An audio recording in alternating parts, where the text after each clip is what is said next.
সামনে টি-20 world cup, already world কাপের group পর্যন্ত বাছাই হয়ে গেছে।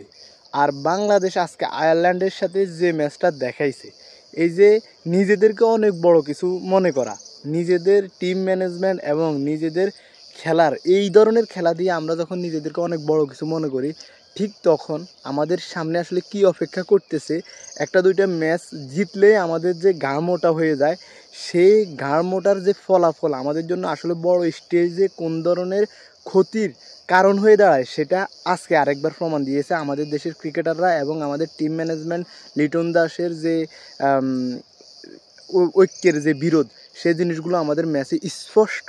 সো সামনে ওয়ার্ল্ড কাপ এবং বড় স্টেজে যদি কোনো কিছুর করার চিন্তাধারা থাকে, যদি আপনাদের টার্গেট নেক্সট ওয়ার্ল্ড কাপ না হয়, তাহলে অবশ্যই নতুন করে চিন্তা ভাবনা করতে হবে, নতুন করে ক্রিকেটটাকে সাজাতে হবে এবং প্রত্যেকটা ক্রিকেটের মাইন্ডসেট আপে পরিবর্তন আনতে হবে।